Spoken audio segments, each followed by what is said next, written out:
اسی ہفتے آپ نے دیکھا کہ UAE کے بعد بحرین نے اسرائیل کو ایکسیپٹ کر لیا اور عمان نے اس کو ویلکم کیا ہے. لگ رہا ہے کہ عمان بھی ایکسیپٹ کر لے گا. اب آپ کی جو پوزیشن ہے کہ ہم نے ایکسیپٹ نہیں کرنا وہ نون ہے, آپ کئی دفعہ اس کو کہہ چکے ہیں, لیکن پاکستان کے اسٹیٹ انٹرسٹ میں کیا ایسا نہیں ہے کہ ہم یہ دیکھیں کہ ہماری نان ریکگنیشن بھی ایک لیوریج کی حیثیت رکھتی ہو اس پوری مڈل ایسٹرن ایکویشن میں؟ معید, کئی چیزوں کے اوپر زندگی کمپرومائز کا نام ہے. آپ کو کمپرومائز کرنا چاہیے اور کرنا پڑتا ہے, لیکن کئی ایسی چیزیں ہوتی ہیں کہ وہ جو آپ کے بنیادی اصول ہوتے ہیں, جو آپ کی یعنی کسی وجہ سے ایک قوم بنتی ہے, ایک بیسک پرنسپلز کے اوپر ایک قوم کھڑی ہوتی ہے. جب ایک قوم ان پرنسپلز کے اوپر کمپرومائز کرنا شروع کر دے تو پھر وہ کمپرومائز کی کوئی لمٹ نہیں ہوتی. جنرل مشرف نے ہمارے سامنے وہ کمپرومائز کرتے گئے, وہ شوگر مافیا سے کمپرومائز کر لی, پہلے نواز شریف سے کمپرومائز کر لی, پھر اینڈ میں وہ زرداری سے کمپرومائز, پھر کوئی کمپرومائز رہا ہی نہیں کرنے کو, اور پھر خود ہی چلے گئے اور کمپرومائز اپنی پاور کے لیے کی. جو بھی قومیں اس وقت کر رہی ہیں, دیکھیں میں کوئی کامنٹ نہیں کروں گا کیونکہ ہر ملک کی اپنی فارن پالیسی ہوتی ہے, ان کے اپنے مفادات ہیں, ان کی اپنی مجبوری ہیں.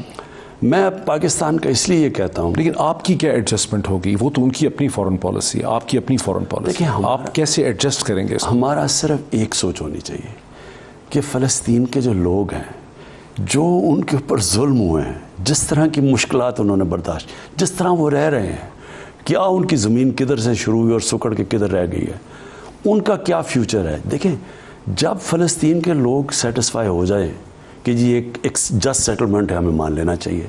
لیکن اس وقت اگر فلسطین کے لوگ بیچارے اتنے آبجیکٹ کر رہے ہیں, جو بھی کوئی ریکگنائز کرتا ہے اسرائیل کو, تو سب سے زیادہ شور تو فلسطین کے لوگ مچاتے ہیں. تو اس کا مطلب کہ وہ ان کے لیے تو جو اسٹیک ہولڈرز ہیں وہ تو ایکسیپٹ نہیں کر رہے, اور تو دنیا ایکسیپٹ کر بھی لے, جب تک وہ لوگ سیٹسفائی نہیں ہوتے کہ ان کے لیے ایک وائبل اسٹیٹ بنی ہے, تو تب تک کوئی فرق نہیں پڑے گا, جو مرضی ریکگنائز کر لے. اصل میں تو جب تک ایک منصفانہ سیٹلمنٹ نہیں ہوتی پیلسٹائن کی اسرائیل کے ساتھ, تب تک کوئی فرق نہیں پڑے گا ریکگنیشن کا دنیا کا. ہمیں کھڑا ہونا چاہیے اس لیے کہ ہمارے قائد اعظم محمد علی جناح نے ان کی آپ سٹیٹمنٹس پڑھ لیں, انہوں نے شروع سے کھڑے تھے فلسطین کے لوگوں کے ساتھ, اور ہمیں بھی کھڑا ہونا چاہیے. کشمیر پہ آپ نے بہت بھرپور پوزیشن لی اگست 5 کے بعد. اقوام متحدہ میں آپ کی تقریر, آپ کی گورنمنٹ کی پوزیشن, آپ کے فورن مشنز بہت ایکٹیو رہے. لیکن اگر آپ صورتحال دیکھیں, پریزیڈنٹ آزاد کشمیر جو بالکل ریٹریکل پرسنالٹی نہیں ہے, وہ روز ہمیں بتا رہے ہیں کہ وہاں پہ ڈیموگرافک چینج کا بہت خطرہ ہے اور اگلے 1-2 برس بڑے کروشل ہیں. اب آپ کی گورنمنٹ کیا اس کا ادراک کرتی ہے کہ کس قسم کا خطرہ ہے کشمیر میں اور کیا کرنا ہے؟ دیکھیں کشمیر میں بار بار یہ کہتا ہوں, لوگ بڑے مایوس ہو جاتے ہیں. میں سمجھتا ہوں کہ ہسٹورک بلنڈر کر گیا ہے نریندر مودی.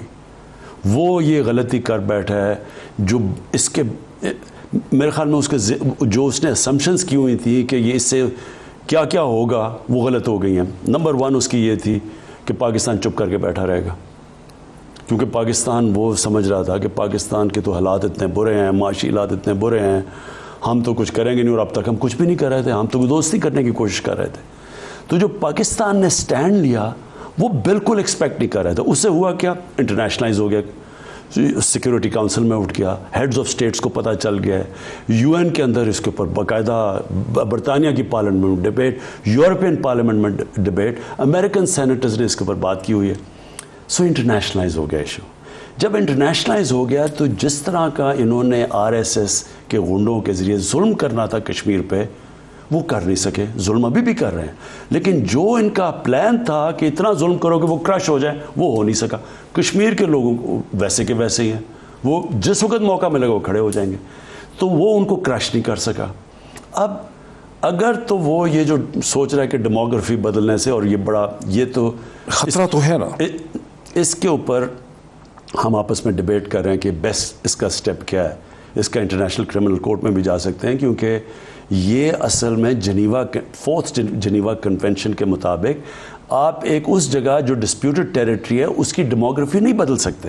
تو اس کے اوپر بھی ہم سوچ رہے ہیں کرنا کیا. 23 یا 24 تاریخ کو آپ UN جنرل اسمبلی کو وائے ویڈیو لنک خطاب کریں گے, وہاں کیا ایجنڈا ریز کریں گے؟ دیکھیں اصل تو کشمیر ہے, کشمیر کے علاوہ کلائمیٹ چینج ہے. دیکھیں کلائمیٹ چینج اب ساری دنیا کا اب حال دیکھیں,